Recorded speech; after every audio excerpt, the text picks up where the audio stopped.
మేము ఎన్నిసార్లు ప్రాంక్ చేసినా ఎవరూ కూడా ఇలా చనిపోలేదు మేడం.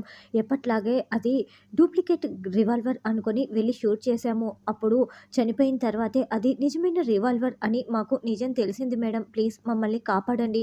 అబ్దుల్ ఎవరు, ఎలా ఉంటారు అనేది ఏది కూడా మాకు తెలీదు. అతను ఫోన్ చేసే ఫోన్ నెంబర్ తప్పిస్తే మా దగ్గర ఇంకేదీ లేదు అని వాళ్ళు చెప్తారు. చూడండి, మీరు తెలిసి చేసినా, తెలియక చేసినా మీ వల్ల ఒకరి ప్రాణాలు పోయాయి కాబట్టి అబ్దుల్ దొరికి నిజం ఒప్పుకునే వరకు కూడా మీరు ఈ కేసులో ముద్దాయిలుగానే పరిగణిస్తారు. ఫోన్ నెంబర్ ఉందంటున్నారు కదా! ముందు ఫోన్ నెంబర్ చెప్పండి అని ఆ నెంబర్ తీసుకొని డయల్ చేస్తారు. మీరు మాకు దొరికిపోయారని ఇప్పటికే అతనికి తెలిసిపోయి ఉంటుంది. అందుకే ఫోన్ స్విచ్ ఆఫ్ చేసుకొని ఉన్నారు. కేడీ, ఈ నెంబర్‌ని కిరణ్‌కి పంపించి మొత్తం డీటెయిల్స్ తెలుసుకోమని చెప్పు. చూడండి, మిమ్మల్ని బయటికి వదిలేస్తే మీకు ప్రాణహాని ఉంది. అబ్దుల్ దొరికే వరకు మీరు నా కస్టడీలోనే ఉండాలి. మీరు నాకు ఎలాంటి ఇన్ఫర్మేషన్ వచ్చినా కూడా చెప్తూ ఉండాలి అని అనడంతో, మా వల్ల ఒకరి ప్రాణాలు పోయాయని ఇప్పటికే మేము చాలా బాధపడుతున్నాం మేడం. ఖచ్చితంగా అబ్దుల్‌కి సంబంధించిన ఇంకే విషయాలు మాకు తెలిసినా మీకు చెప్తాము. మీకు సహకరిస్తాము అని ఆ ముగ్గురు చెప్తారు. నేను మొత్తం కూడా సెర్చ్ చేశాను జేడీ. 2 ఇయర్స్‌గా వీళ్ళ ప్రాంక్ వీడియోలన్నీ కూడా చాలా కరెక్ట్‌గా ఉన్నాయి. అయినా ఇంతవరకు జరగంది ఇప్పుడే పాటిల్‌ని వీళ్ళ చేత ఎందుకు చంపించినట్లు అని కేడీ ప్రశ్నిస్తూ ఉంటే, ఎందుకంటే పాటిల్‌ని చంపాలనుకుని 2 ఇయర్స్ క్రితమే వీళ్ళు ప్లాన్ చేశారు కాబట్టి అని జేడీ చెప్తుంది. ఏంటి, 2 ఇయర్స్ క్రితమే ప్లాన్ చేసి మరీ ఇలా చంపేశారా అని కేడీ అంటే, అవును, అతను ఎవరన్నది, ఆ అబ్దుల్ ముఖం ఎలా ఉంటుందన్నది మనం కనిపెట్టాలి అని జేడీ చెప్తుంటే, కూలింగ్ గ్లాసెస్ పెట్టుకున్న అబ్దుల్ కళ్ళని మాత్రమే మనకి చూపిస్తూ ఉంటారు. "ఏం ఆలోచించావమ్మా కౌశికి" అని సుధాకర్ అంటే, అసలు యువరాజ్ ఎంత చెప్పినా వినటం లేదు. బోర్డ్ ఆఫ్ డైరెక్టర్స్ కూడా ఒప్పుకోవాలి కదా బాబాయ్! ఒకసారి రావు గారితో మాట్లాడి చూస్తాను అని మాట్లాడుతూ ఉంటే, అప్పుడే వైజయంతి, నిషి, యువరాజ్ అక్కడికి వస్తారు. ఏం ఆలోచించారు అని అడుగుతూ ఉంటారు. కౌశికి రావు గారితో మాట్లాడుతోంది అని సుధాకర్ చెప్తుంటే, రావు గారు ఖచ్చితంగా ఒప్పుకుంటారు, చూస్తూ ఉండండి అని వైజయంతి అంటుంది. ఏంటొదినా, ఒప్పుకునేశారా అని నిషి అడుగుతూ ఉంటే, లేదు, బోర్డ్ ఆఫ్ మెంబర్స్ ఒప్పుకోవటం చాలా కష్టమని రావు గారు చెప్తున్నారు అని కౌశికి చెప్తుంది. అదేంటి, యువరాజ్ని సీఈఓ చేయటం కోసం కంపెనీలో పనిచేసే వాళ్ళని అడగటం ఏంటి అని నిషి అంటుంది. కంపెనీలో పనిచేసే వాళ్ళు కాదమ్మా, కంపెనీ కోసం పాటు పడేవాళ్ళు. యువరాజ్ గురించి తెలిసిందే కదా అని సుధాకర్ అంటాడు. ఏంది బావ్, ఎన్నిసార్లు చెప్పినా కూడా అబ్బుని సీఈఓ చేయవా అని వైజయంతి నిలదీస్తూ ఉంటుంది. మీరు ముగ్గురు అర్థం చేసుకోరేంటి అని సుధాకర్ అంటాడు. అసలు వీళ్ళతో ఎన్నిసార్లు గొడవ పడినా కూడా వేస్టే, ముందు మనం లోపలికి వెళ్దాం పదండి అని వైజయంతి నిషి యువరాజ్ని గదిలోకి తీసుకువస్తుంది. ఏంటత్తయ్య, యువరాజ్ని సీఈఓ చేద్దామనుకుంటే నువ్వు ఇలా గదిలోకి తీసుకువచ్చావు అని నిషి అంటుంది. ఎప్పుడు మనం వాళ్ళ వెంట పడడం కాదు, ఆ ఎమ్మి కోష్కినే మన కోసం వచ్చేలా చేస్తాను. నువ్వు ముందు వెళ్ళి బట్టలు సర్దు అని వైజయంతి అంటుంది. ధాత్రి కేదార్ బైక్‌లో ఇంటికి వచ్చి ఇంటి ముందరే నిలబడి, ధాత్రి, అక్కకి, నాన్నకి ఇంకా మన మీద కోపం పొయ్యి ఉండదు కదా అని కేదార్ అంటే, అవును కేదార్, అప్పుడే ఎలా పోతుంది చెప్పు.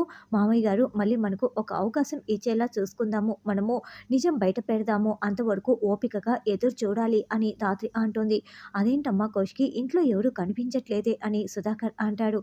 అసలు యువరాజ్‌ని సీఈఓ చేయనని చెప్పిన తర్వాత వీళ్ళ ముగ్గురు ఏమైపోయారో నేను కూడా అదే చూస్తున్నాను బాబాయ్. ఉండు చూసి వస్తానని కౌశికి వెళ్తుంది. అప్పుడే కేదార్ లోపలికి వచ్చి, నాన్న, ఎవరు కనిపించట్లేదేంటి? ఇంట్లో ఎవరు లేరా? ఇంకా భోంచేయలేదా అని ధాత్రి, కేదార్ అడుగుతూ ఉంటారు. లేదని సుధాకర్ తల అడ్డంగా ఊపుతూ ఉంటాడు. ఉండండి నాన్న, నేను మీకు తినిపిస్తాను అని అన్నం కలిపి, ధాత్రి, నాన్నకి వడియాలంటే చాలా ఇష్టం కదా, చేసి తీసుకురా అని కేదార్ చెప్తాడు.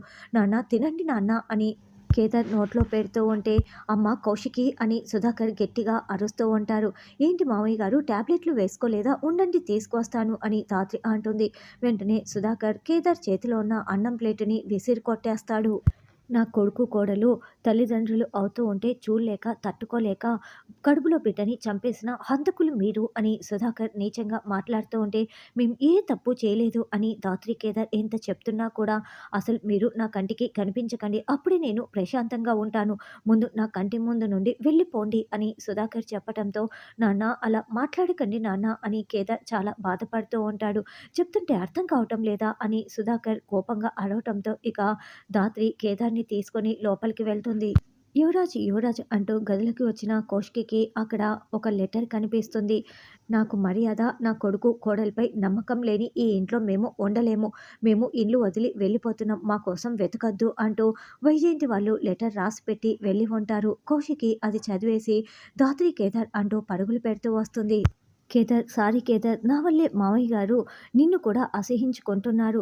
అసలు నిషిని కడుపుతో లేదని నేను ముందే బయట పెట్టాల్సి ఉండేది. కానీ నేను లేటు చేయటం వల్లే ఇప్పుడు నిషిని కాపాడబోయి మావయ్య గారు నేనే హంతకురాలినని ఇప్పుడు నిన్ను కూడా నా వల్ల అసహించుకుంటున్నారు అని ధాత్రి బాధపడుతూ ఉంటే, చూడు ధాత్రి, నీ వల్ల కానే కాదు. నీ చెల్లి ప్రమాదంలో ఉందని ముందు వెనక ఆలోచించకుండా నువ్వు నీ చెల్లిని కాపాడావు.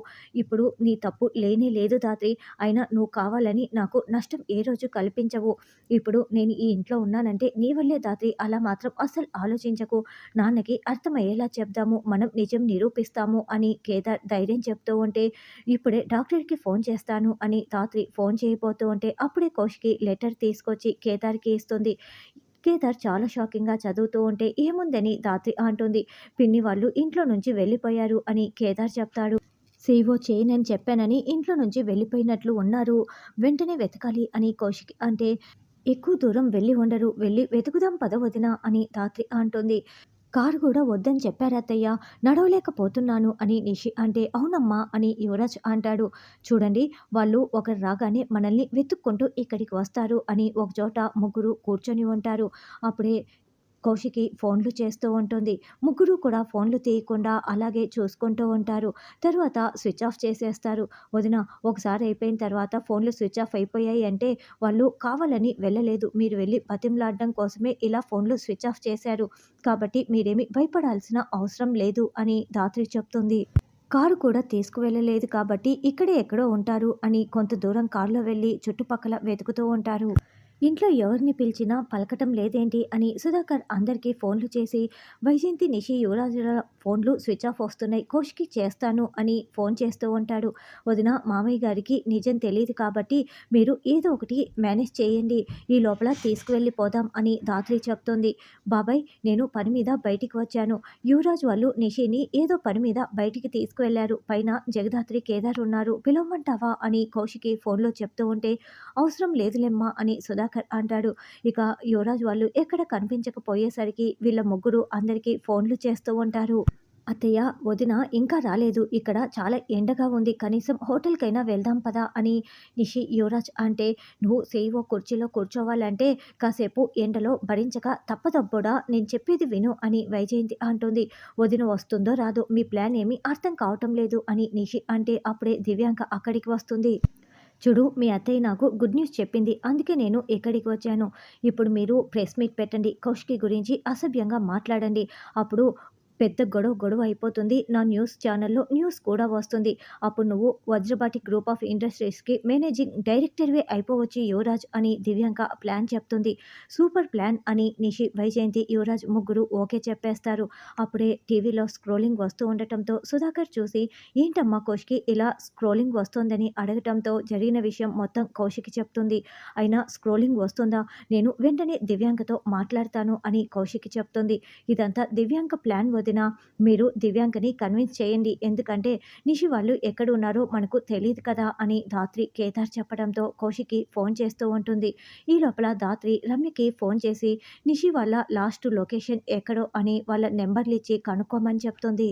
దివ్యాంక, నీకు నాకు మాత్రమే గొడవ, నా ఫ్యామిలీని ఇన్వాల్వ్ చేయకు అని కౌశికి వార్నింగ్ ఇస్తే, నీపై పగ సాధించటం కోసం నీ ఫ్యామిలీని ఇన్వాల్వ్ చేయకుండా ఎలా ఉంటాను కౌశికి?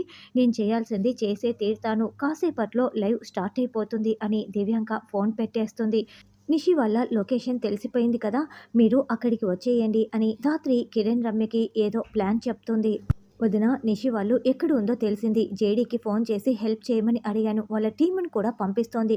రండి వదిన అంటూ ధాత్రి, కేదార్, కౌశికి ముగ్గురు కారులో బయలుదేరి వెళ్తారు.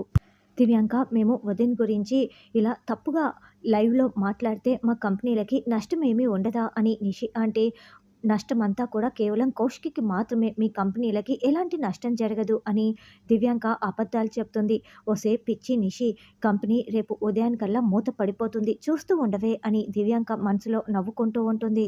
మిమ్మల్ని వాడుకొని కౌశికిని దెబ్బ కొడుతున్నాను అని దివ్యాంక మనసులో అనుకుంటూ ఉంటే, నా పేరు నిషి. మా మామయ్య గారికి చిన్న యాక్సిడెంట్ జరిగింది. అందుకే మేము మా మామయ్య గారి స్థానంలో అని నిషి లైవ్‌లో చెప్తూ ఉంటే, అప్పుడే కౌశికి, ధాత్రి, కేదార్ అక్కడికి వచ్చేస్తారు. మన కంపెనీలు ఏమైపోతాయో ఆలోచించరా? ఇలా ఇంటి పరువుని బజారుకి ఈడ్చుకుంటారా? అని ధాత్రి, కౌశికి, నిషి వాళ్ళని నిలదీస్తూ ఉంటారు. ముందు కెమెరాలని ఆఫ్ చేయండి అని ధాత్రి, కౌశికి చెప్తున్నా కూడా మీడియాని అడ్డుకుంటున్నారని, మీ గురించి కూడా న్యూస్‌లో వేస్తానని దివ్యాంక వార్నింగ్ ఇస్తూ ఉంటుంది. అప్పుడే రమ్య వాళ్ళు అక్కడికి వచ్చి, ఏంటి ఈ న్యూసెన్స్, మర్యాదగా వెళ్తారా లేదా అని వార్నింగ్ ఇస్తూ ఉంటుంది. మమ్మల్ని అడ్డుకునే రైట్స్ మీకు లేవు అని దివ్యాంక అంటే, ఈ దివ్యాంక మాటలతో వినే రకం కాదు. నేను కూడా ఈ మాట చెప్పగలను అని ధాత్రి అంటుంది. ఎందుకంటే సీఎం గారు ఈ రూట్‌లో వస్తున్నారు కాబట్టి ఇలా ఉండకూడదు. మొత్తం ట్రాఫిక్ క్లియర్ వెళ్ళండి. లేదంటే అరెస్ట్ చేయాల్సి వస్తుంది అని రమ్య వార్నింగ్ ఇస్తూ ఉంటుంది. ఏంటి అరెస్ట్ అవుతావా దివ్యాంక అని ధాత్రి వార్నింగ్ ఇస్తూ ఉంటే, నీ సంగతి తర్వాత చూస్తానని దివ్యాంక ధాత్రికి వార్నింగ్ ఇస్తుంది.